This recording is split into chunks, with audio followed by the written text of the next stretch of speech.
Well, welcome everyone to the talk we are having today. I want to warmly welcome our guest, Dr. Aleksander Veraksa. We are privileged to have you with us today. I want to introduce our headmaster, Dr. Josué Camacho. It's a great pleasure to have you here with us too. And I need to tell you all that I'm firmly convinced that the aim of this talk is twofold. First, it is important because we will be learning about important advances in education. That is an area that is very important for all of us. But also we are tightening bonds between the Lomonosov University of Moscow in Russia and the University Autónoma de Tlaxcala in Mexico.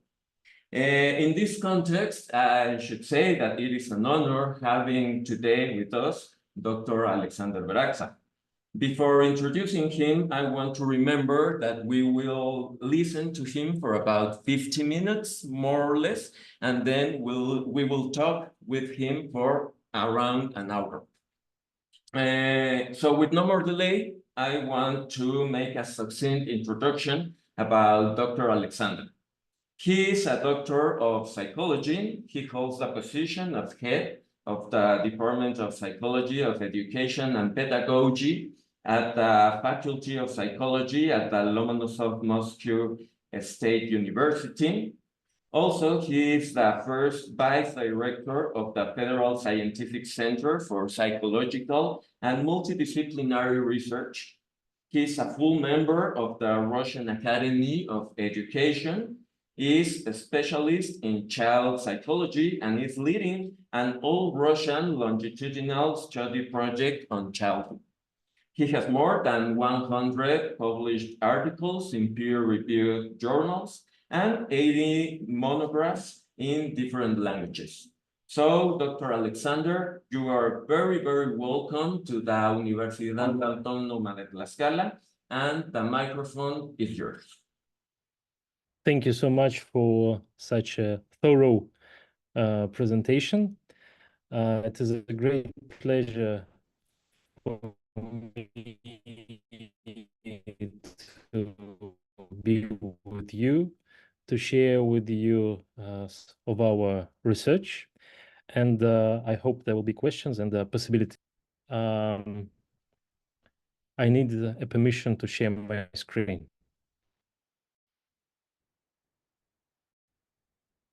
in Zoom.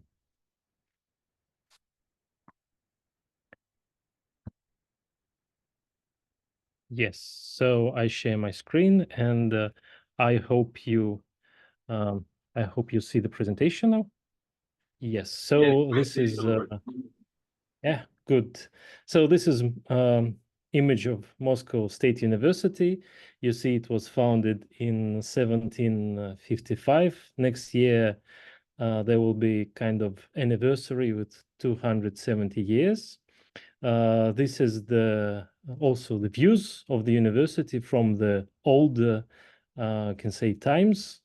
And you see, we can speak a lot about what are the achievements of Moscow State University. Of course, it influenced a lot in many ways in science, in culture, the fate actually of the country, and it is hard to to imagine actually the Soviet time without university, the times of Russian Empire, current times. And so these are the Nobel Prize winners of the university during its history. And of course, for us is of big importance is the appearance of psychology in the university, and the Psychological Society was established back in 1885. So when the history of psychology actually started in Moscow State University, you see this is the first document that then was transformed in the more profound document of the appearance of Russian, though at those times Moscow Psychological Society in 1885, and many prominent people were members of the Psychological Society, many writers like Leo Tolstoy and many others. So psychology was very important. And I will represent some of the results of the research that are connected with the childhood.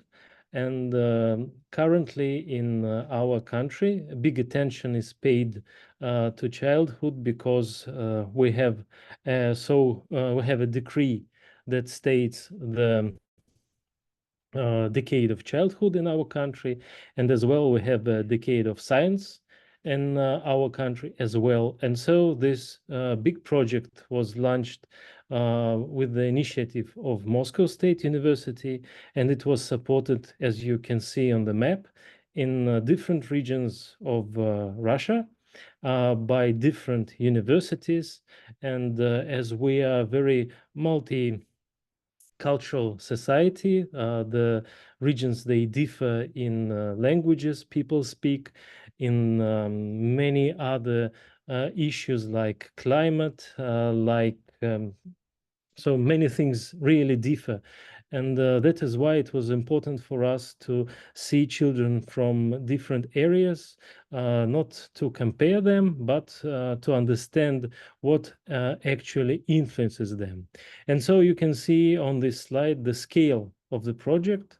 Lots of children are tested in an individual way. And of course, many psychologists participate in this very big work.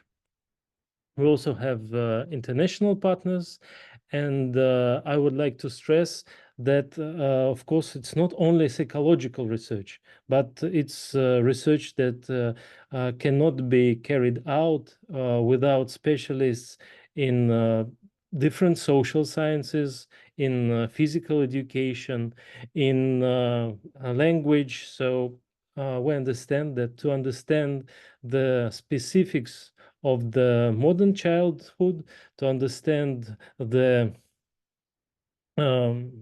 the changes that we all face, of course, we need to use possibilities and to see different factors that influence the child, influence modern childhood. And so this is so-called convergent study.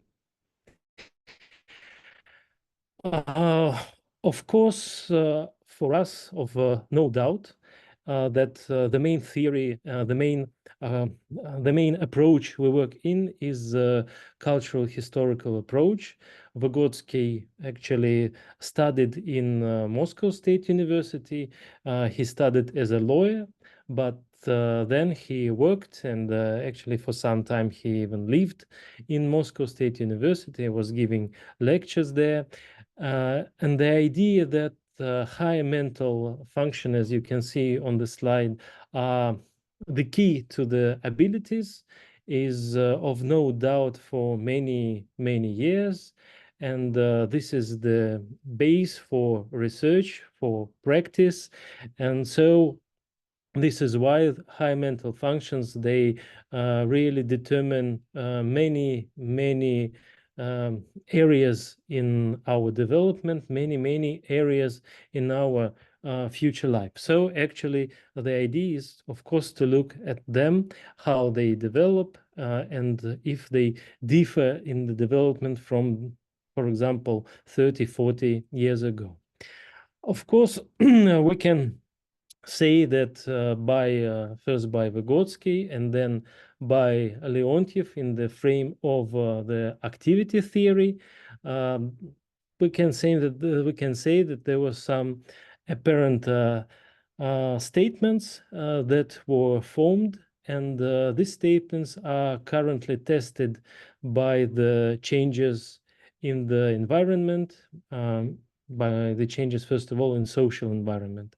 So it was stated that an adult is the guide for the child, is guide to the culture, to this world of meanings, and that without adult actually no child can develop by him or herself. So that is why we need this contact, and that is how such concepts as social situation of development appeared, which stresses the necessity of an adult and his relation with the child, dynamic relation, but without it, the development is not possible. The second statement is that learning precedes development. We know that there were different approaches, and now there are different approaches starting from Piaget in understanding of how learning and development they interact with each other. And in the frame of the cultural historical theory, Vygotsky stated that, of course, learning is in front, that learning makes the development possible, and this concept of zone of proximal development appears here, and it is one of the most, I think, profound concepts in the cultural historical theory, though it's not so easy to understand it and develop it further. And the third one, as we are talking about children, as we are talking about preschool age, is that traditional or sociodramatic play, how it is called in Western literature, in Western studies, is the main activity for child development. So it means that in this activity, the child development is unfolding more in the most effective way. So again, we have to check if now it is true or not really true. So speaking about environment, of course, we cannot ignore the fact that children starting from very early age, they are at least aware of, but some are really attached to digital devices, to the screens.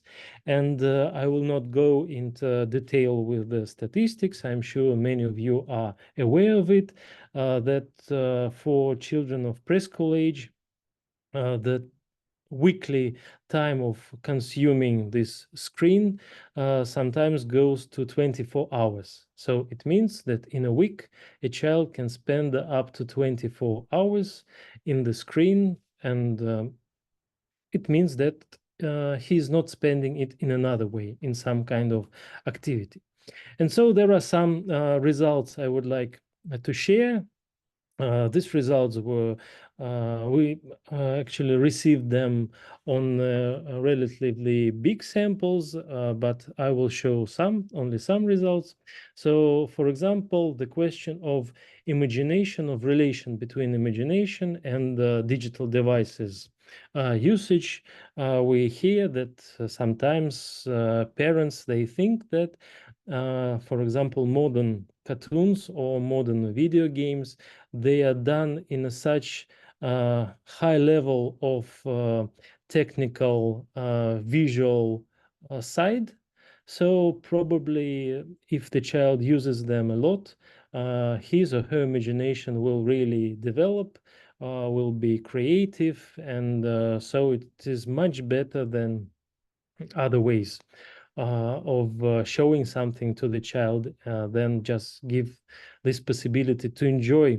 But unfortunately, we see the results. The children who use digital devices, who spend in front of the screen a lot of time, and at least more than 2 hours a day, they actually do not actually do not have such interesting and creative images than children who do not use digital devices. Of course, those who use digital device together with at least sibling or parents or friends, they have much more flexible imagination compared to children who use them alone. Again, this stresses the role of the adult, that when the child is alone, he or she cannot actually get this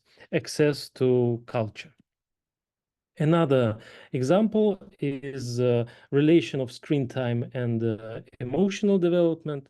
Again, we saw this on the big sample, so it was a passive screen time and active screen time.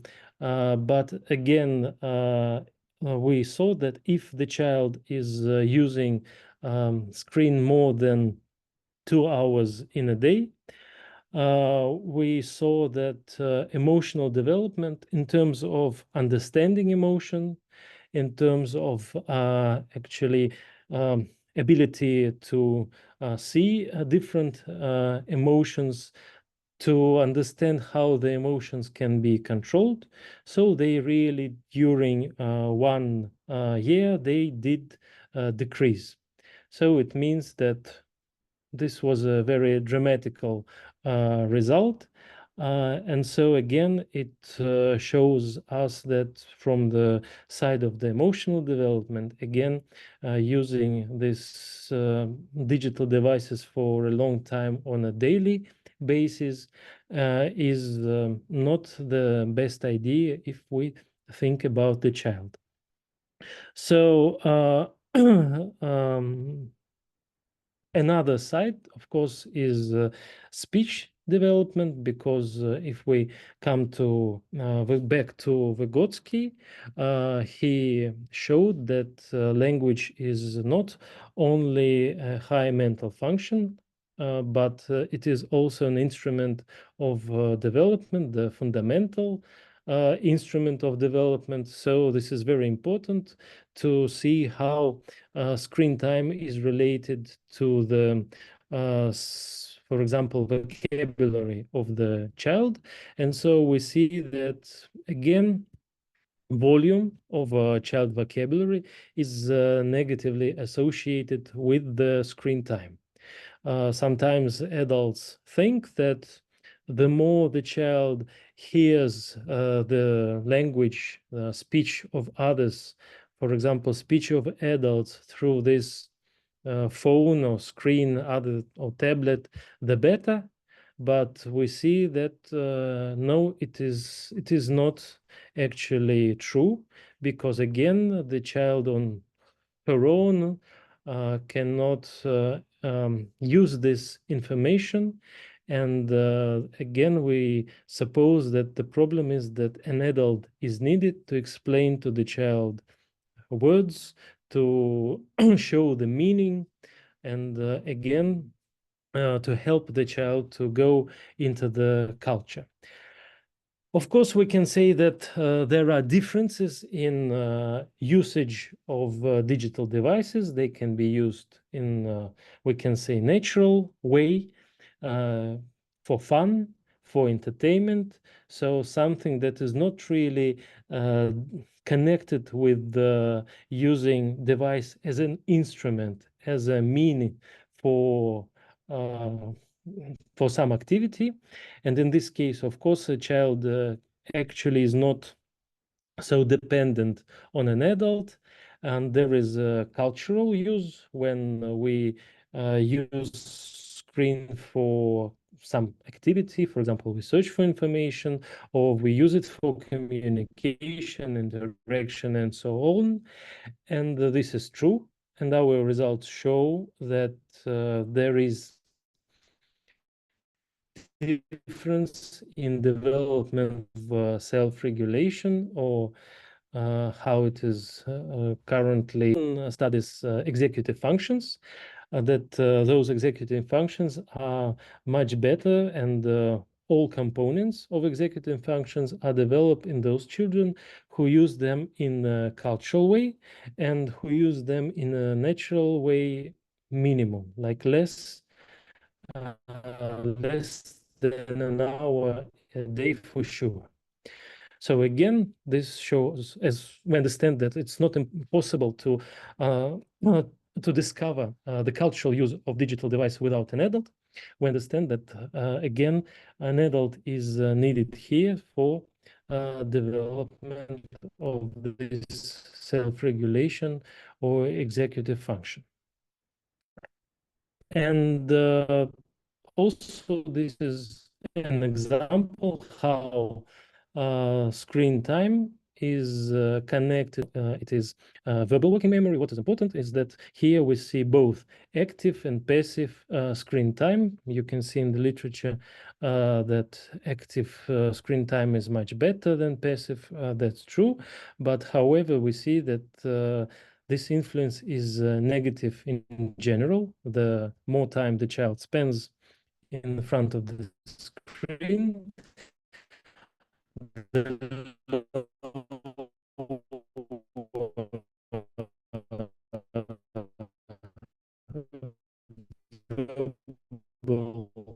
work or he has, and we understand that all educational process of executive functions, but still understand that it's and the more the spends, the worse will be the comes to school.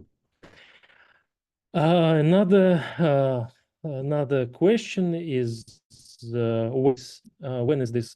How much time the child can spend in front of the screen? As I told you before, 1 hour is something that statistically was found as a duration that can be used.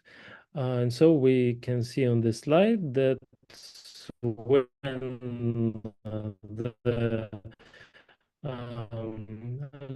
duration is more than 80 minutes, so that's the termination of interaction. And we understand that this is a very cyclic process. The more child spends time in front of the screen, the worse his or her executive functions are.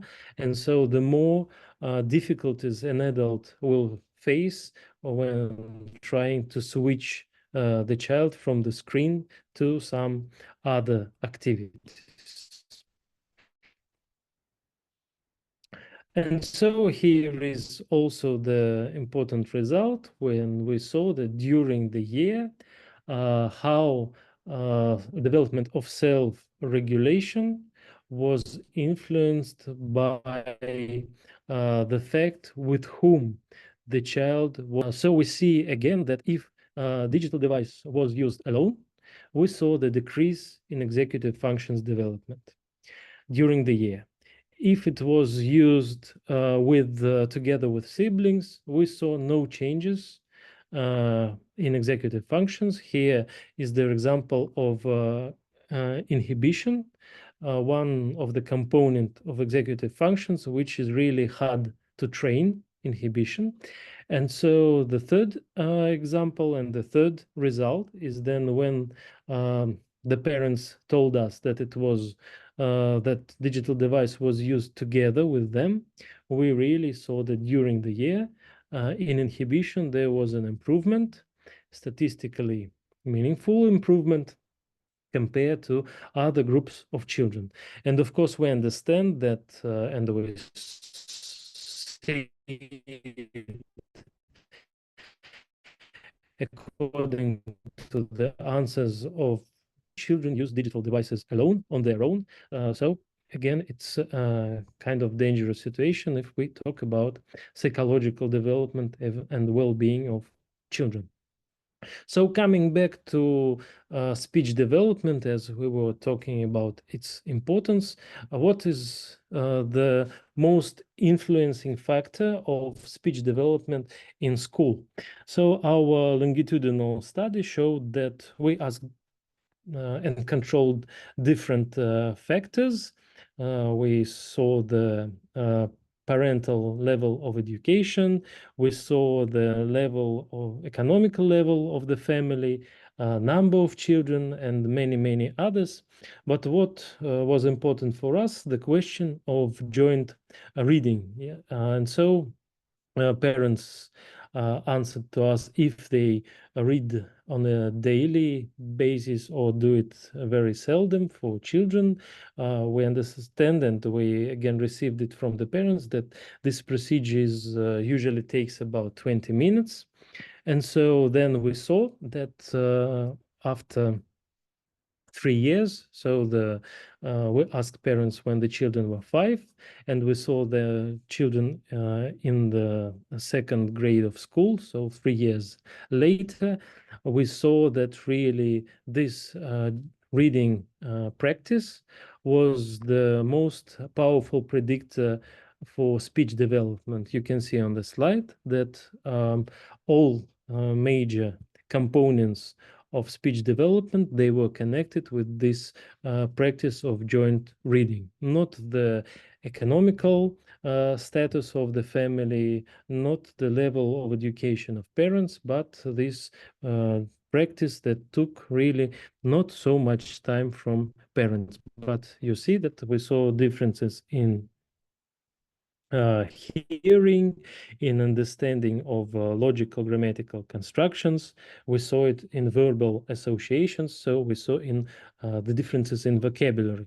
And of course, it means that those children, they were more advanced in higher mental functions in general, as the instrument of the acquisition was, we see, more advanced.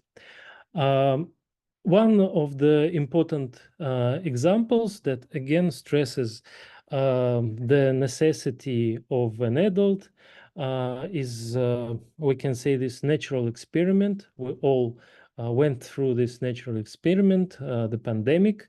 And in Russia, like in many other countries, educational institutions were closed.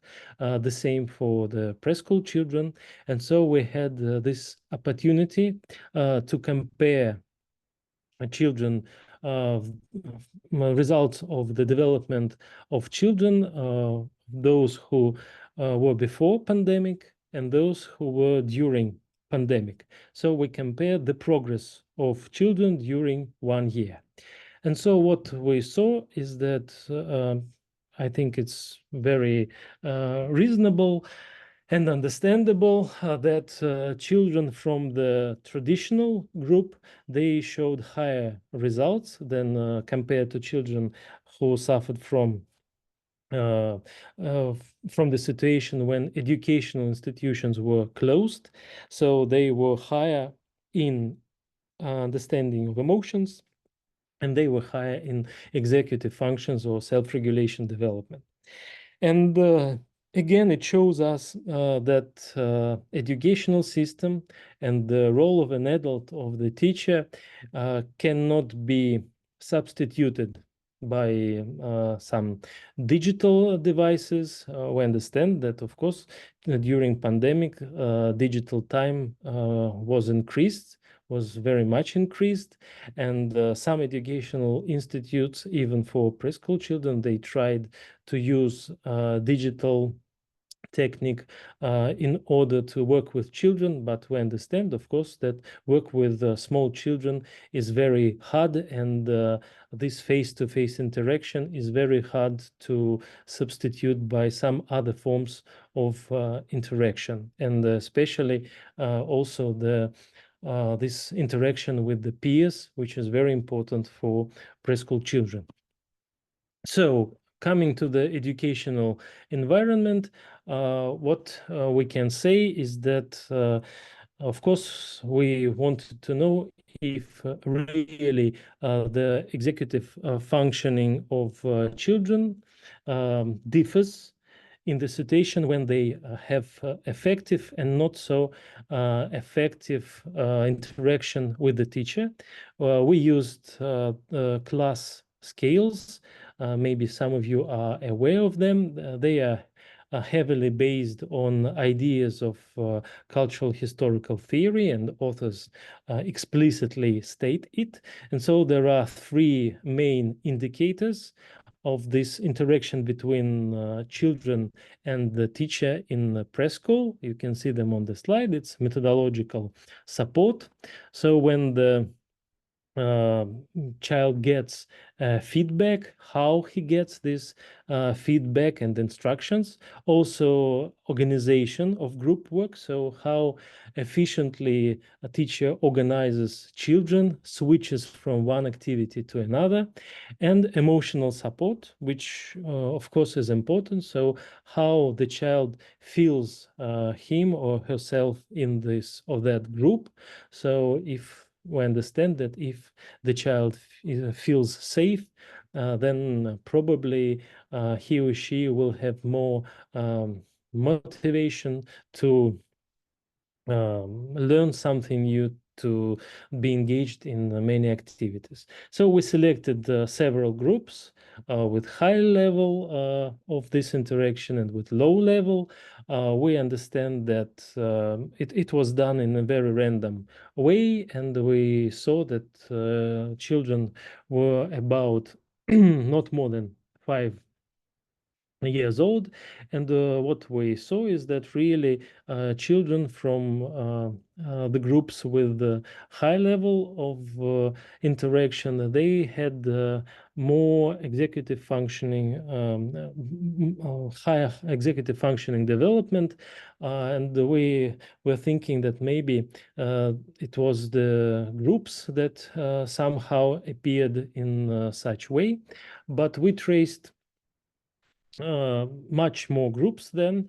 We traced 18 groups for until the end of the preschool, so about 2 years took this study, and we saw that really all these indicators of the interaction between child and teacher, they really influenced the development of emotions and influenced all executive functions components, you see, but emotional support was the most the item that was most influential in this way. But what was more striking for us, that we traced further those children when they were in the second grade of the school, so 2 years more. And this is one of the example. We saw here, see the results in inhibition. As I said, inhibition, this ability not to react spontaneously, but to react in accordance with the rules, in accordance with the task. We see that the difference in development of inhibition in children from low level of methodological support groups and high level.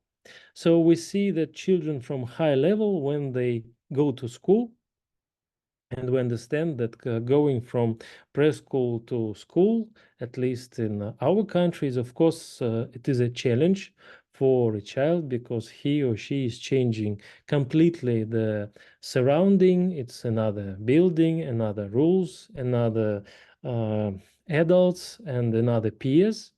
So it's a new big change in the life, and it is kind of a stressful situation for a child. And we see that at the beginning, even of the second grade, children from the high level or groups of methodological support, they showed um, development in this component of executive functions.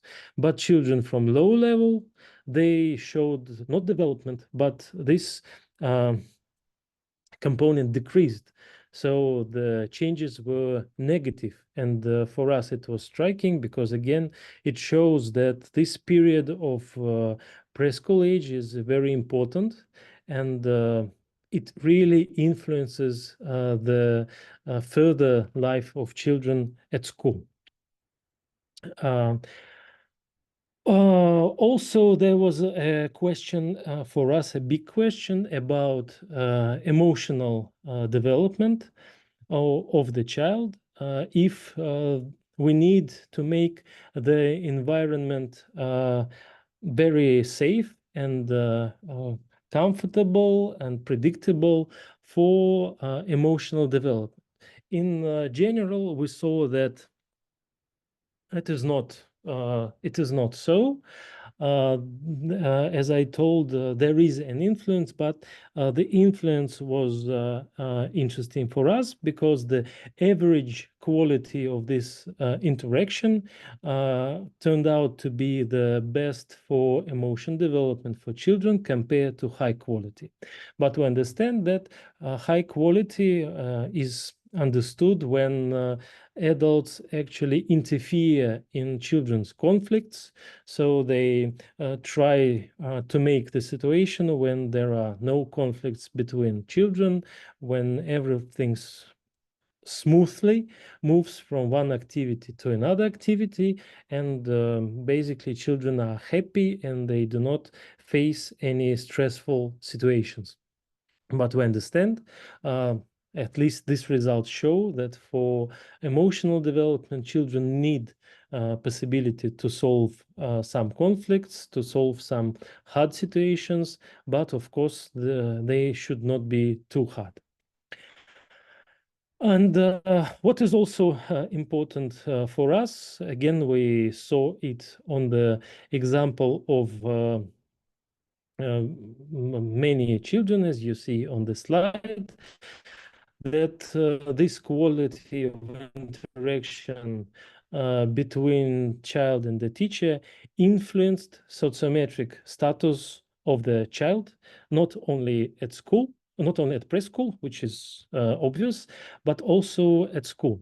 So if the child was from the group when the interaction was on a high level between the child and the teacher, then his or her sociometric status was higher. So it means that this child was more popular.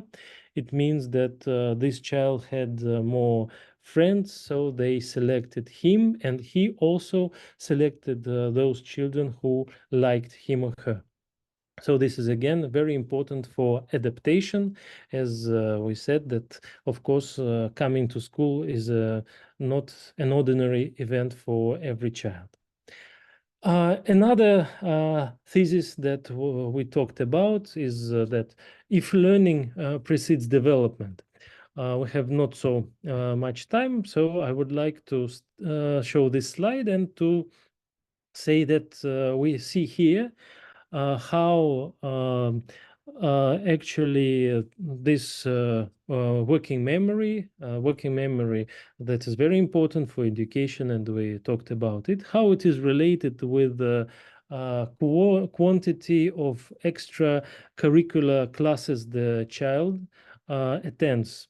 So the extracurricular classes, the classes beside preschool, which most children do attend. And so we see here the very clear association of this quantity of extracurricular classes with the level of working memory. So it shows us again that the more education child receives, the better his executive functions are in preschool age. We cannot speak about play, not speaking about toys.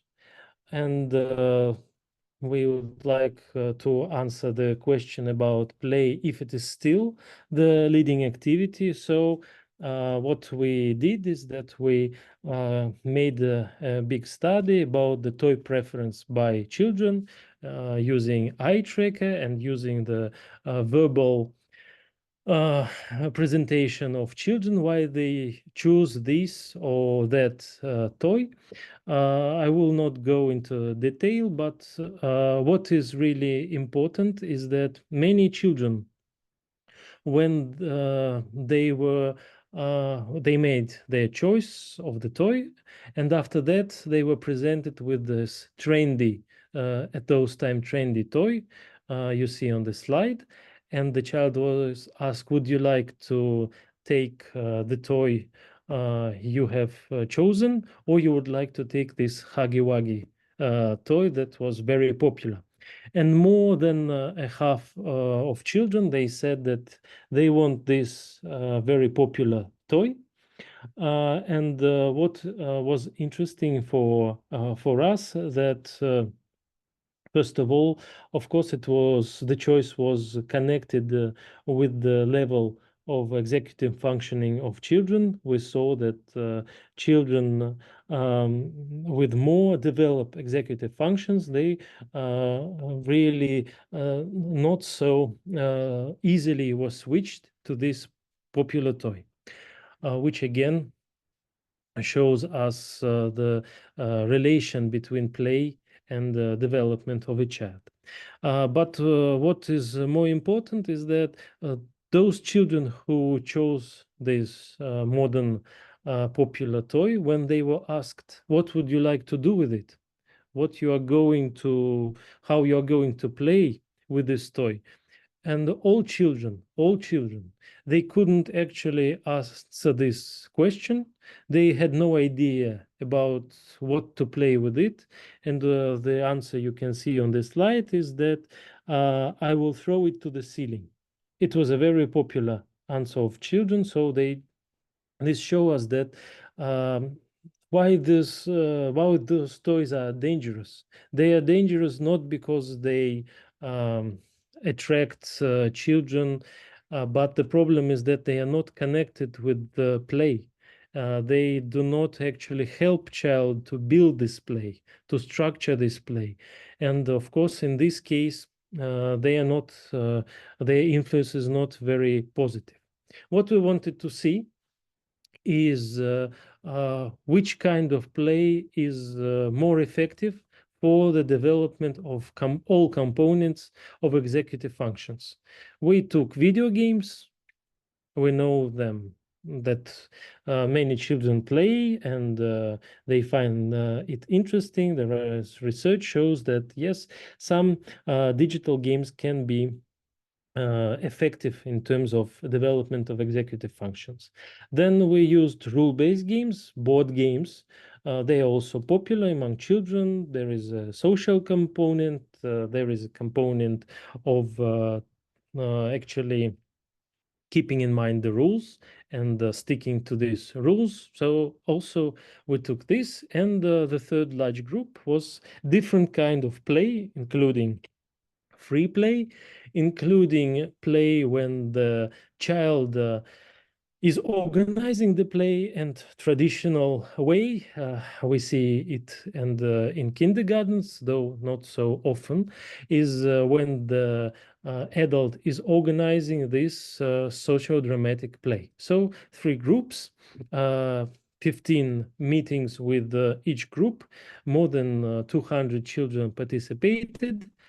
And what we saw, first of all, we saw that free play is not so developmental, not so effective in terms of executive functions development, comparing to the social dramatic play when an adult is organizing the process. So an adult helps to deal with the kind of zone of proximal development, so helps to organize situation that will develop all components of executive functions, for example.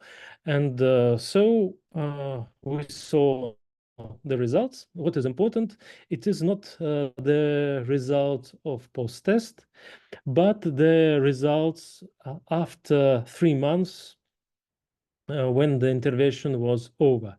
So it postponed post-test. 3 months is a reasonable time to see if the influence was productive, if it was effective or not. So on this slide, you can see that all kind of games, all kinds of play was effective for development, especially if we compare to control group, which was actually drawing and drawing and discussing the same content that was presented in play. But we see that digital games, they also can be effective and other ways of play, they are also can be effective, but only in adult-directed play, all components of executive functions, they really develop. So you see again that inhibition, as I said in the beginning, is the one component which is hard to develop, and it is true. Only in this adult-directed play, we saw statistically that children improved it during these 15 meetings. Of course, not only play, but we were talking about extracurricular classes. They are also effective. For example, just only one example, we saw children in sports, we saw children in arts. And so we see that, yes, music, for example, children who went on a regular basis in the classes with the musical instruments, they really had also success in development of self-regulation compared to those children who did not go to these classes and did not go to any other classes. And of course, so all components were developing in this productive situation. And what was important for us, that teachers of these extracurricular classes, they really were very precise in seeing the development of children, so they could really see who was successful in development of this musical activity, and as well in improving executive functions. So one of the last result I would like to share is that on this slide you can see that there is no relation between the employment of parents, between how many time parents spend at work, and the development of children. So you can see that there is no relation. And from our point of view, this is a very good result that shows us that it's not the quantity of time that parents spend with children, but it is the quality of time, what they do. It can be 20 minutes a day, but this productive and effective way of interaction with the child can give much more than we saw hours and hours of sitting of a child in front of the screen. And so coming up to conclusions, we can say that really an adult is still a figure that cannot be substituted. Also, we see that, of course, learning precedes development, and this is why the role of teacher is so important, the role of education. And the third one is that play possesses a very big developmental potential of a child. The problem is that not so many children know how to play now, partly because not so many parents play, and not so many parents really understand that play is important for child development, and they try to spend this time, for example, in preparation to school. So there are publications we made, and together with some of the colleagues who are present today. And I'm happy to invite you to participate in our annual event where we try to share the results of our research. It's called the Child in a Digital World. And also we are very happy that all speakers are translated in Spanish simultaneously. So it will be easy for you to understand all the results that will be presented, that I'm sure it will be a very interesting event, as it always is. So thank you for your attention. I hope that the results that I tried to share with you, that they will provoke some questions, they will provoke discussion. So thank you again. Thank you very much for your magnificent presentation. It was very interesting data also. And I'm sure that we will have a lot of questions and a lot of things to discuss with you. So we start with this question and communication time. So whoever wants to start with the questions, please. Okay. If you feel more comfortable to make them in Spanish and Dr. Julia or I translate is good enough, but if you want to make the exercise of speaking in English, it's better, right?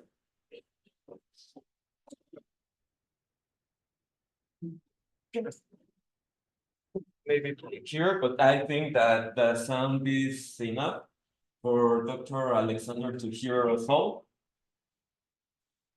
Okay, thank you. Good morning. My name is Isabel. I'm sorry because my English is very terrible, but I would like to ask you a question. Do you consider that the findings of your research could enhance our understanding of the development of expressive vocabulary in children with disabilities or disorders, and how?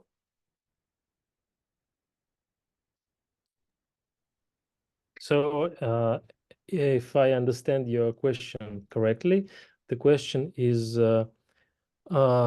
if the results are connected with the development children with special needs? Yes. The answer is that unfortunately we did not had many groups of children with special needs, but we had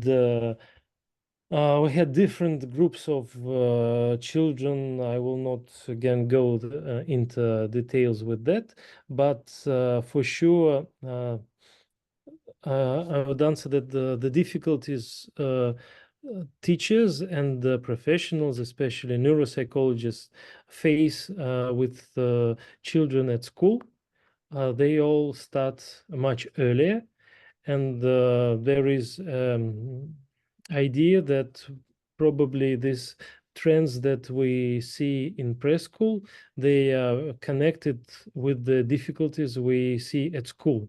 And these difficulties at school, they are sometimes, they have this, I would say, labels of ADHD and others. And we see that maybe it is the result of changed social situation, but not some objective result of the child development in terms of physiology and neurology. So the answer is that in some way we see this connection. Thank you. You're welcome. Anyone?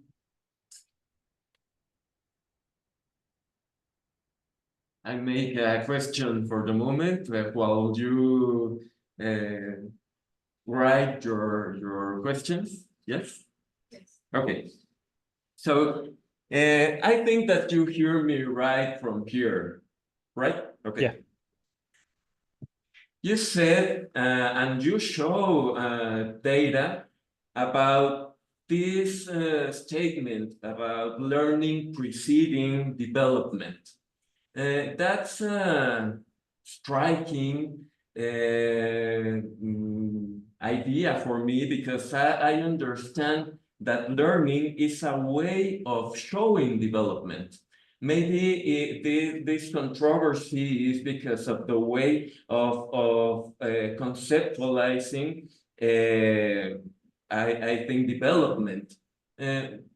How did you conceptualize development, and how is this relation between learning and development?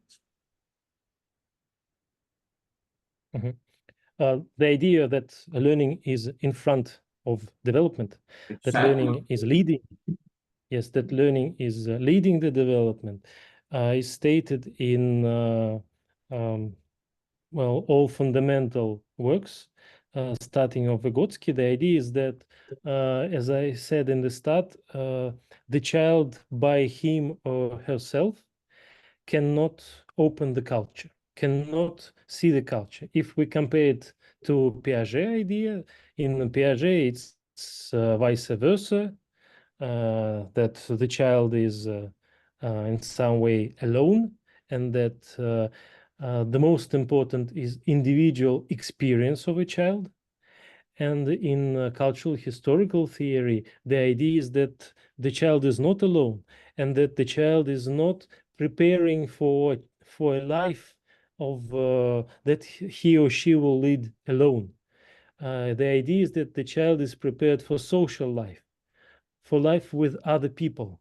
And so it means that if he or she is alone, she will never open this social way, this social understanding. Yes, for example, if we again come to digital device, we can use it in a natural way. It means that we cannot know what can be done with it, and we will just, I don't know, use it in somehow, but with the help of an adult, the child understands what is possible and how it is possible to use it more effective, to be integrated in the culture. When we are alone playing, we are not so much integrated in the culture, but when we use it for communication, for getting information, for sharing information, then and so it means that learning in this broad sense, and that is why, starting from Vygotsky ideas, for example, in Russian tradition, it was shown that education and preschool education really moves the development, not just helps, not just supports, but moves development. And if the child is not in the educational institution, it means that he or she will suffer from academic underachievement, social underachievement, and so on, because this cannot be done effectively at home. Something can be done, but something not. So this is, I would say, this kind of position. Okay, yeah, I agree with this idea of the adult leading or guiding the learning of the child. But still, I understand learning as a way of development. I will say that development in a person, in a specific person, needs of learning to say that a person is developing in some area. It's like these thermometers and heat. When I see that the measure in the thermometer is changing, I assume that heat or cold is also changing. It's kind of this relation. Are you agree with this or not? I agree that learning is needed for development, and of course, we develop through the learning. Okay. But the idea is that we can develop without learning. I think it's not possible. It's not possible to imagine that we can somehow open the rules that are in our society, or somehow come to mathematical actions without learning. So the idea is that an adult for a child is the bearer of these social norms in a broad sense, in norms of thinking, norms of behavior, and so on. And the only thing, unfortunately or fortunately, the only thing the child can do is to copy them. Okay. And Okay. through this copying, the child develops. Okay, thank you very much. Any other question? If you like, I Yes, can- please. I think I come. Okay, yes. Okay. So. Thank you very much. So we may continue our discussion. Dear Aleksander, I'm very, very happy to see you, to hear your wonderful presentation. And yes, it was a great pleasure to know with more details these important results. I want to share with you that all topics you mentioned in your presentation are really important, maybe even new for psychologists in Latin American countries, in Mexico, of course. The problem of the use of digital means, the tablets, is really tragic in our countries here, I mean in Latin America. Maybe the main problem is just the same as in European countries, in Russian Federation, but specific situation of social development of children in Latin American countries is that, for example, such activities as reading together with children, drawing with orientation, or organization with games, with content of topics, roles and rules is just absent. I can tell you that there is only one institution in Mexico. This is our school, which you know, our school organized together with Luis in the city of Puebla, is the only institution in Mexico where role play exists, just exists as real, real situation of children's development together with reading and drawing and other artistic activities. So the thing is that as psychologists, we see that the use of tablets is a kind of escape for adults. They just have, like free time or nothing. They just buy, even poor families. There are a lot of very, very poor families in Mexico, but even poor families prefer to buy, to buy these objects, okay, these tablets with no kind of explanation, no kind of orientation, no words at all. They just give these objects to children with or without disabilities. I think that the question is not with or without disabilities. The only development is inclusion of the children in cultural meaningful activities. And when we saw absence of such activities, the child with or without disabilities just will never be prepared to school.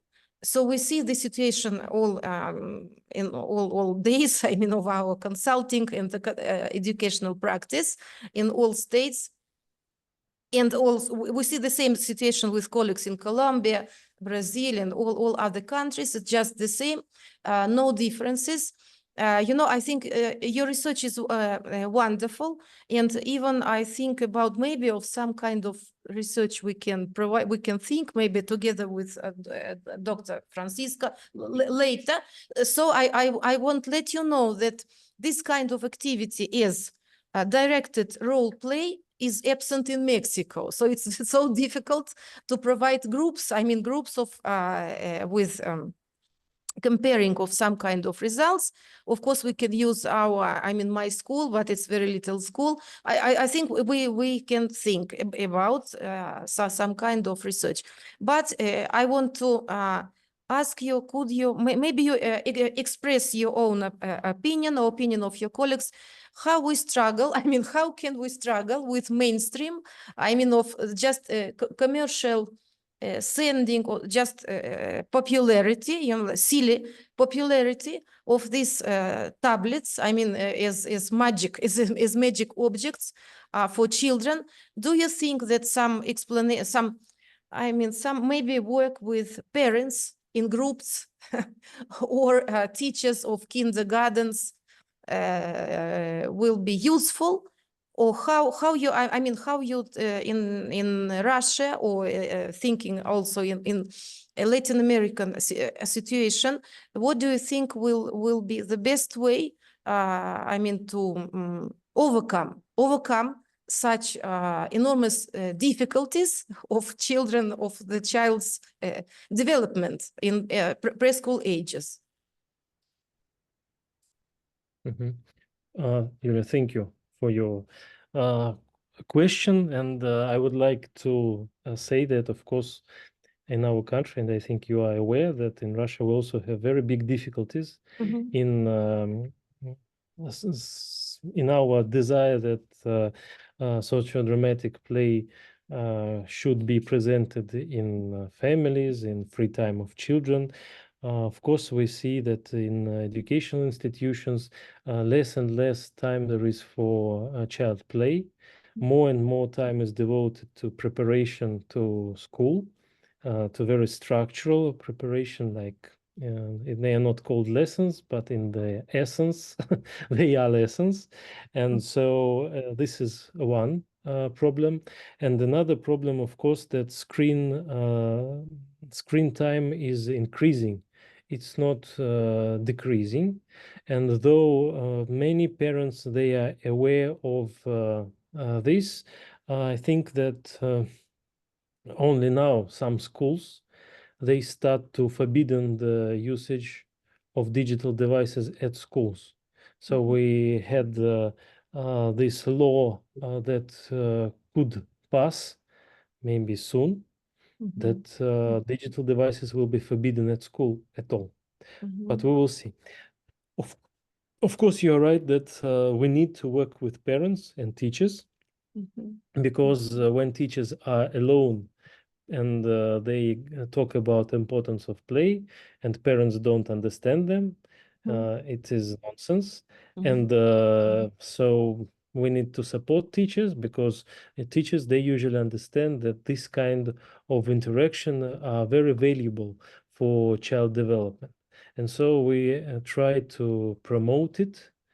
How it sounds, I don't know, but we try to promote play, to disseminate materials among parents, teachers. So we try to talk a lot. And I would say that every year we somehow reach to about 70, 80,000 parents in a very personal way through our media, through our open lectures, through so about 100,000 parents we do reach. But of course, it's not enough. And I think that the best way to do is, of course, to make an app, digital application for parents that will force them to interact with children. We work with it for 3 years, but we will see what will be the result. It's really hard to be in this competitive situation with the you understand, with business, which has opposite ideas, that the child should be alone, spend a lot of time. So the more time the child spends in the application, the better for business. Yes. Okay. Yes. Thank you very much. I think we also we have to think. I mean, it's our duty of psychologists and educators, is our obligation, our responsibility to think about how we struggle with this tendency, which is very dangerous. because this is, this is like destiny of the future generations, of our children and grandchildren. How shall they live in this world? How they will manage the learning process, because we see more and more difficulties in all levels, even in university students. Absence of understanding of the text or reading process is very, very low. And also as a result of pandemic, naturally, all over the world. And the terrible problem is, that like the complete lack of understanding of important, for us as a cultural historical psychologists, it's completely obvious that there is just no kind of development, spontaneous development. Is just no development at all. All development should be organized, provided, supported, and organized by adults. But unfortunately, it is not the knowledge of parents, not the common knowledge of parents or even specialists. It is really difficult to explain. I want to share interesting news, or maybe interesting situation. It's my own situation.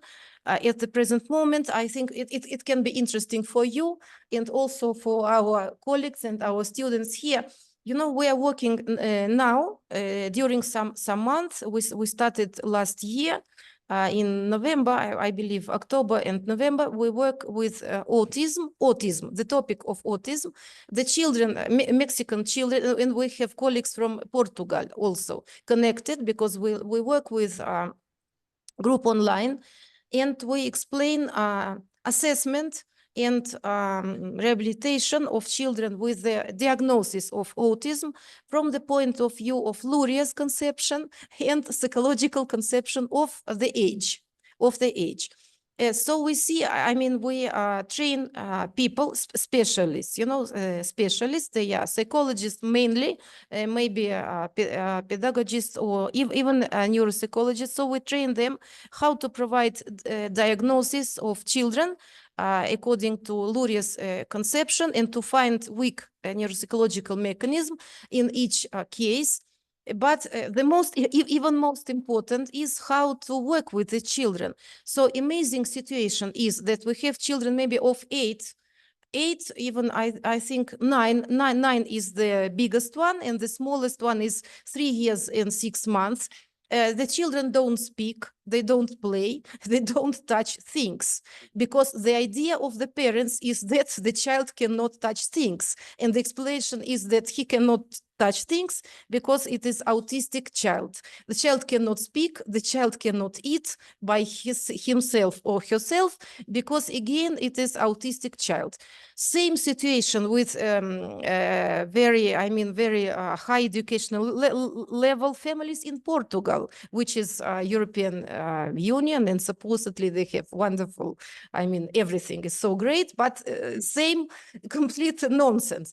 So you can see that even in psychological sessions, we teach psychologists to play, because not only parents don't know how to play with the child, but even the terrible situation, but that even psychologists and specialists in special education just know nothing about development of children. And imagine that in 10 sessions of 1 hour, these autistic children, they start to smile, they start to see the eyes of the adult, they start to use toys, the objects, they start to laugh, and even they try to speak. Of course, they cannot. Well, we plan to work.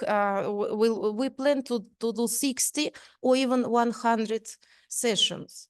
This is a very specific work. Of course, it's like a very small drop. A little mini drop in the ocean of terrible difficulties. But we do what we can, and I think it's just great example, because the sense is not, diagnosis is not so important. The important thing is what parents and the whole society do with the children. So I just, well, it's a little example, and I want everyone because we work together here, but sometimes we just apply, we just do different things.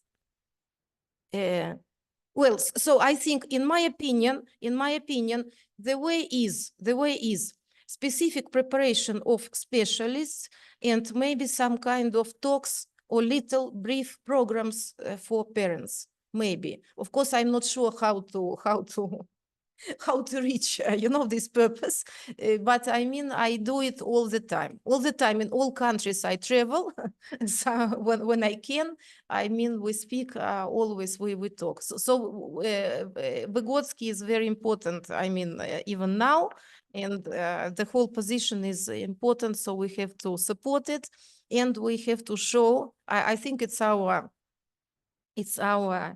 like duty, like a cultural historical psychologist in this very difficult world.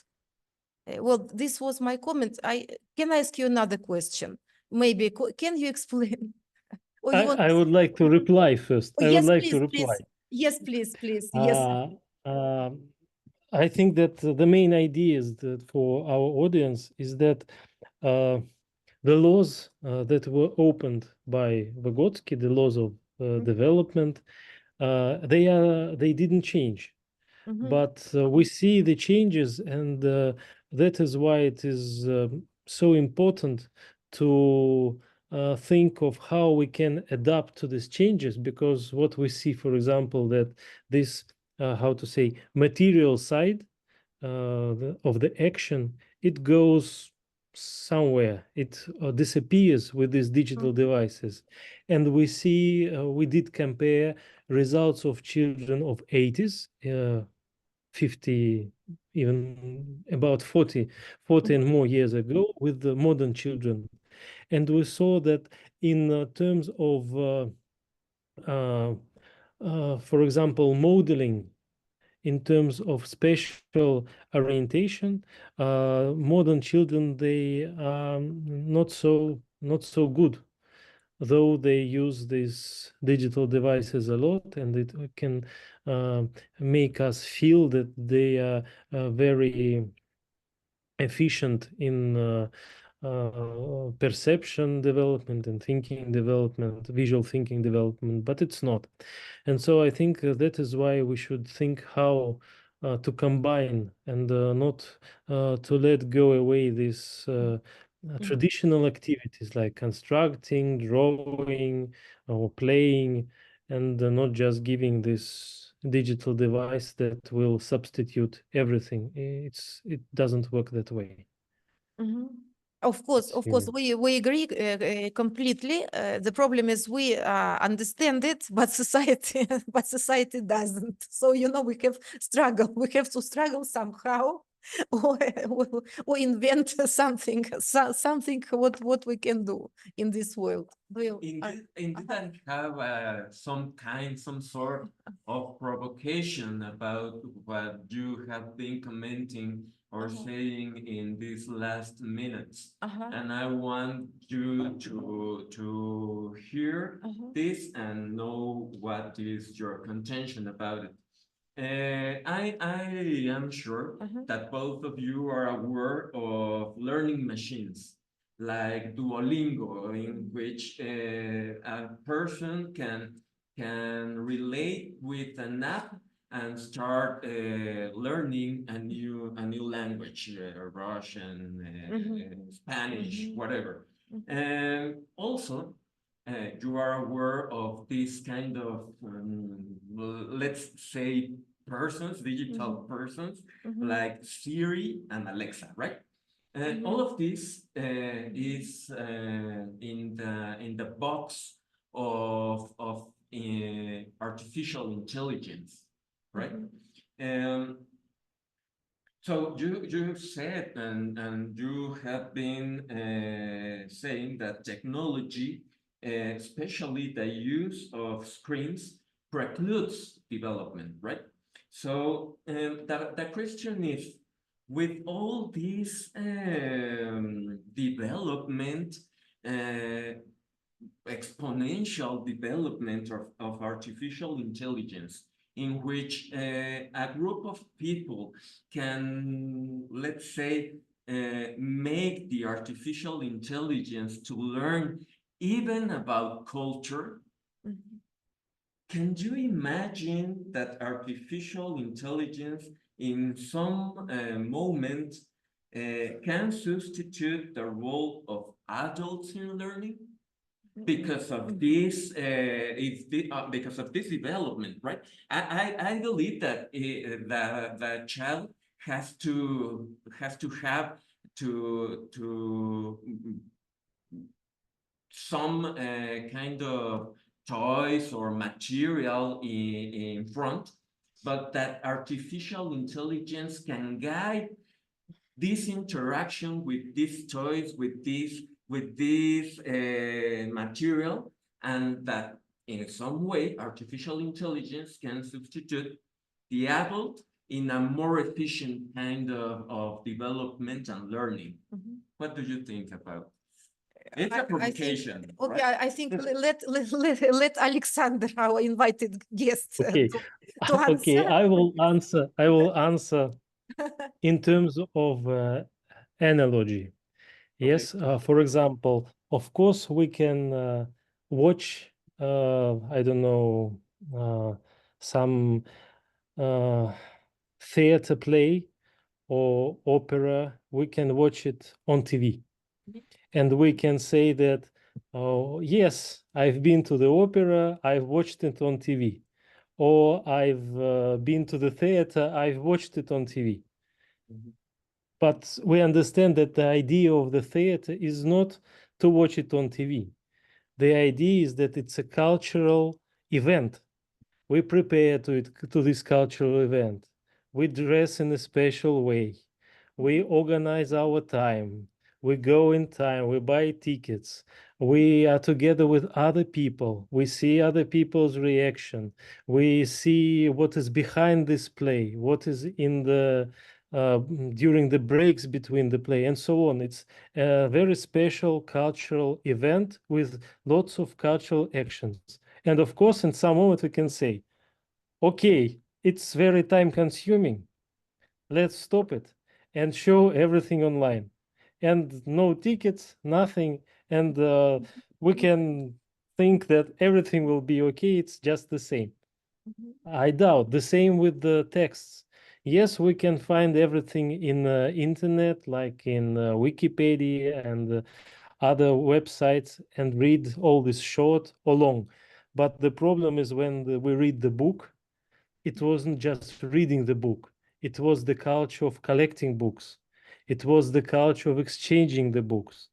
It was the idea that behind the book there is a real author with his views, with his life. And so it was very personal and it was about meanings. And now we just exchange the information. The shorter the message, the better.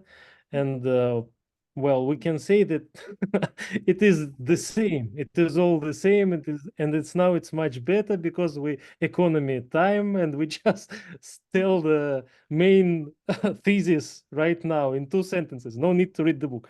But I think the answer is that of course we lose, and we see in actually in the screening of the especially adolescents that their emotional development is well, not so perfect in terms of understanding again emotions, complex emotions, in terms of interaction and so on. They sometimes don't know how to interact. They just sending the message. And here we come back to the main idea. We prepare children for what? What is our task? To prepare for what? To prepare for sending the message and watching TV? Perfect. I am sure that any intelligence, artificial intelligence or other, yes, this task will be solved. But it's not the task of giving the transforming the culture. And the idea is not just to give what is already done, but to prepare for changes to prepare the children who will change our culture, not destroy it, but change. Yes, so I think it's not so easy. Okay, thank you. That's an interesting answer. Yeah, can I add something? Yeah, And yeah, I would like to add another example. When cinema production appeared in the years of 20 in last century, just people were saying that the theater will disappear, but it never happened. Yesterday I went to the theater show in Mexico City, and just it was full. It was completely impossible to buy tickets. I buy because the best drama writer Juan Villoro was present in this spectacular, was sitting next to me, and the theater was just full. Nirvana Hotel. Nirvana Hotel was the name of the play, so it was completely full of very, very young people, which was just wonderful. And we can think also some years, I think that 20 years ago, when these digital means became so popular, the same fear was about cinema production. Well, what will happen with cinema show? But just I think nothing happened. All people wish and desire to go to watch movies in the theaters also. And another, I would like to remember Leontiev's metaphor when he wrote that the absence of hands for very early development of the child is more dangerous than brain damage. So in this case, Leontiev meant that the absence of activity with objects, with concrete and material objects, is completely dangerous for human development, especially in early years. So I think we have to, we need to remember this strong position of with activity theory conception, and I mean it's clear. I think it's very clear for us, but unfortunately other psychological conceptions do not include the consideration of levels of formation of action, or anyway, I mean we know what we mean, but it is necessary, I think. Well, we teach it. I mean we try to teach it in our classes, but I just mean that in Mexico and other countries, this conception is rather new and is never revised. And my great fear was, was that even in Russia, it was like disappearing. But I hear you now, and I am happy. I'm convinced that we need to work together more. Thank you very much. Yes. Thank you. Indra has a question. I think Emma also, So and Lisette. So, Okay, so yes, I leave the space. Yes? thank you very much. Indra, okay, no problem. You translate, please, because you Or if you want to, I'm pleased that you make it. Hello, good morning, doctor. My name is Indra. I have a question, but I will read it on doctora, no sé, para la translación. Mi pregunta tiene que ver un poco más en cuanto a la metodología. Me quedé con alguna duda. Cuando mencionó que aplicaron un post-test después de 3 meses para saber si la investigación con respecto al juego y a la interacción con las tablets había tenido un impacto en el desarrollo y aprendizaje de estos niños. Mi pregunta es, ¿en base a qué se sostiene la idea de que después de ese tiempo se pueden ver diferencias en el desarrollo y aprendizaje? Okay, Indra has a concern with methodology. She says that you make a part of your study in which there was in which it was a post-test after 3 months of children interaction with tablets and this kind of devices that we have been talking about. So her question is, how really we can expect that it can be an effect only after 3 months of the use or not use of some kind of use of this kind of devices. Yes. The post-test, yes, the post-test was after after our experimental interference. So yes, so the interference was about 2 months. Then we had a post-test, but to be sure that the effects we saw are stable, so they are still present among children, we made this post-test 3 months later. So the idea is that there was no intervention, and children after that were living as they did before. And we saw that 2 months was enough to really give development to executive functions. And as I showed on the slide, in case of when adult was ruling the socio-dramatic way, it was development in all components of executive functions. Okay, so it was work of 2 months, and then well, nothing happens in 3 months, and then you make the post-test, right? Postponed, but yes, it was 2 months, then it was Trabajamos 2 post-test. meses y con eso fue suficiente, ¿no? Dice. Thank you. You're welcome. Another question? Lisa? Perfect.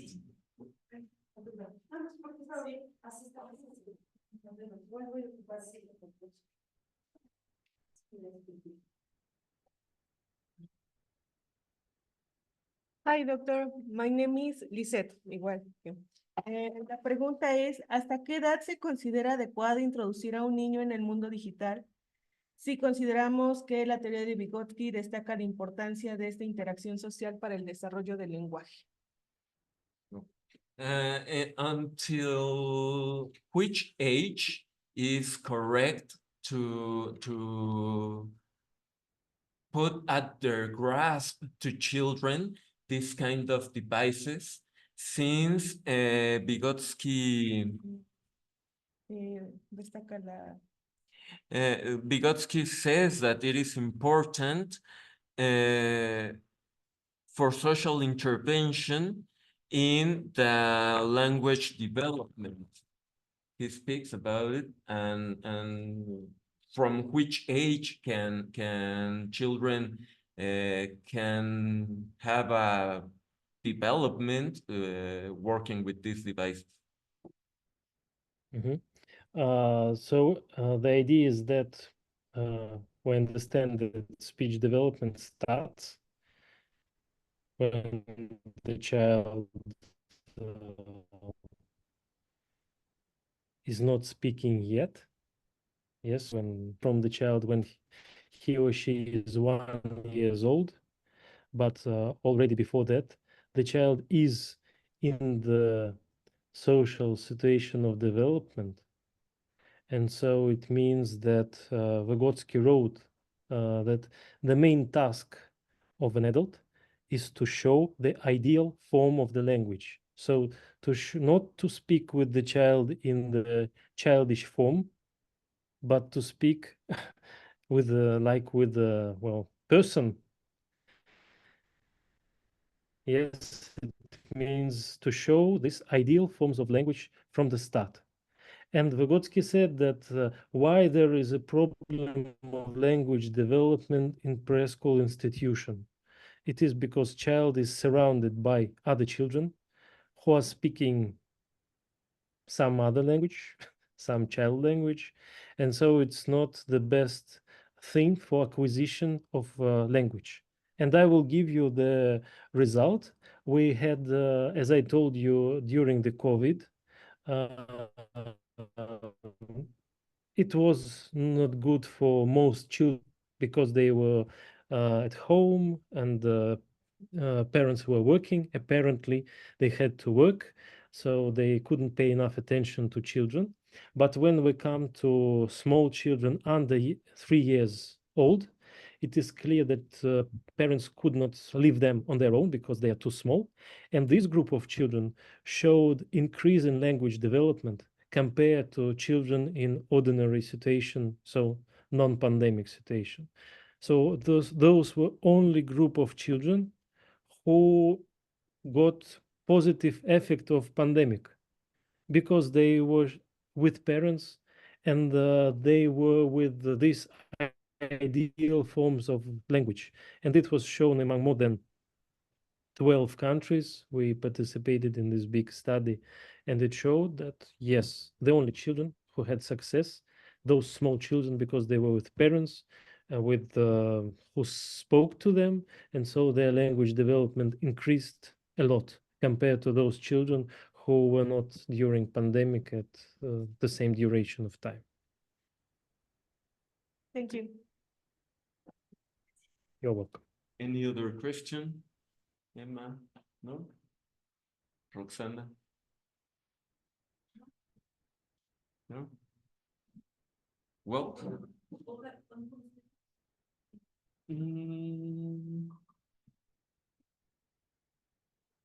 Yes, this has to be with the data presentation, because in some of the graphs, the measure was not there. So one question was that how did you measure progress in emotion? You had in the title progress in emotion, but in the side of the left side of the graphic, there was no measure. So I'm interested in which measure was that, or which measures were that of progress in emotion, please. So we basically used the test of emotion comprehension, which is a very well-known test. The authors are Paul Harris and Francisca Pons. And so this is translated in, I think, all languages, all main languages, more than 20 languages for sure. And this is a good measure. And so we used it. Why we used it is because all meta reviews, they show that this is the only test that is, first of all, cultural independent in good way. So it can be used for comparison, and it's very clear for all children in all countries. And the second is that it has all main components of emotion understanding. And this is also so we can easily do cross-cultural research in that because it is easy to carry out and easy to interpret. So yes, we use this one. We use different, but stopped on. Your microphone is off. Okay. Yes, it's on, but yeah. So this is I wanted to say. So we used this test. Okay, thank you. Yeah, it makes a lot of sense that including or having in consideration these several differences that you told, that you spoke about at the very beginning of your presentation, that there are differences between cities and all these regions in which you develop these results. It makes sense that test of this kind can give important results. Okay, thank you. So we have finished. Okay, so Dr. Aleksander, we have been delighted with your presentation, with the results that you have presented. it makes us to think a lot and even start creating new projects of research. So we are thankful with you for your presentation. Please let me read the paper that we will give to you because of your presentation. It is in Spanish. I think that it would be good for you if you want it to be translated to English. It can be done, but I will read it in Spanish right now. So, Universidad Autónoma de Tlaxcala, Facultad de Ciencias para el Desarrollo Humano, Doctorado en Ciencias Aplicadas a la Educación Especial, otorgan la presente constancia a Dr. Aleksander Veraksa por haber impartido la conferencia Desarrollo del Niño en el contexto de los espacios virtuales, resultados de investigaciones impartida en modalidad virtual en abril 2024. Por la cultura, la justicia social, Tlaxcala de Xicotenca, firma el doctor, it is signed by our headmaster, Dr. Josué Camacho Candia. Thank you very much. Yo entiendo. Muchas gracias. Oh.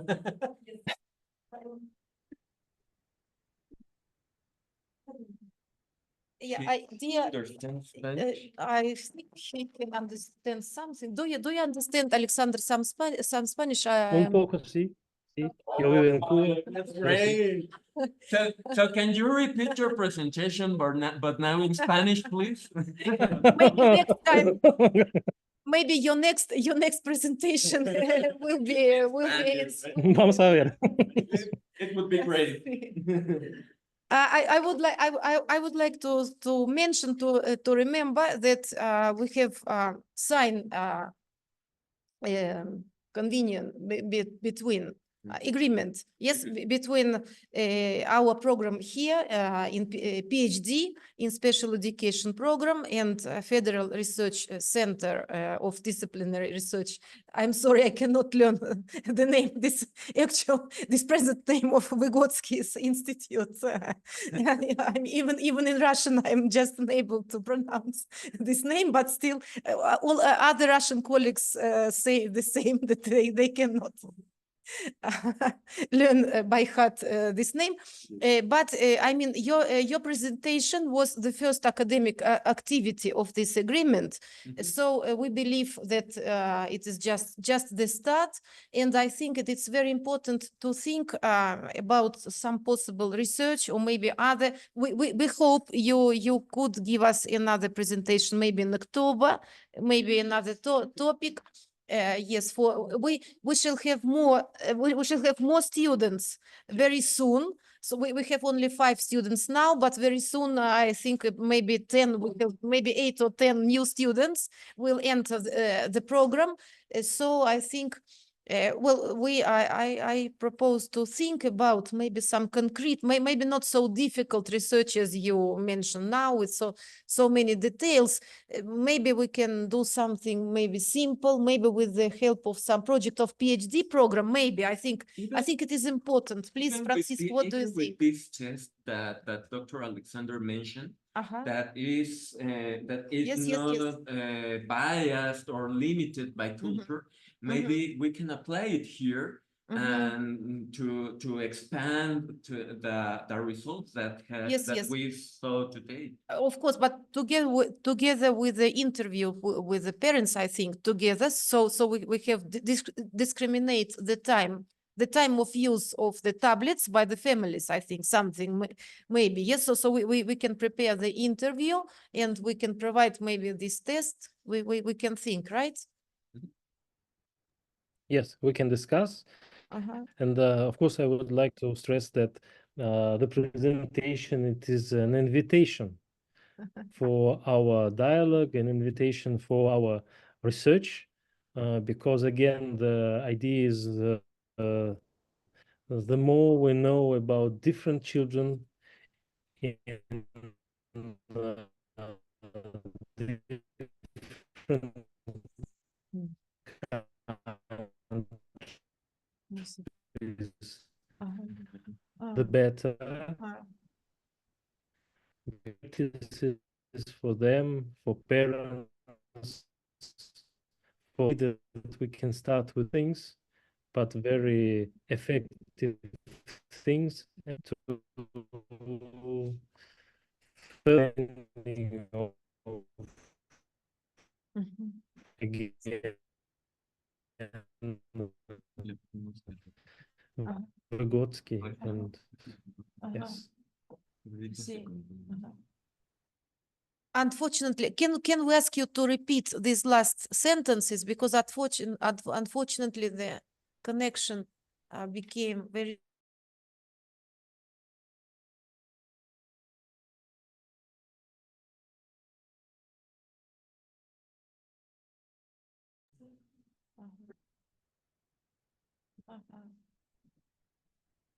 Dr. Alexander, are you there? So again, I would like to, yes, I'm here, but I turned off my video to make it, Okay, yes. okay.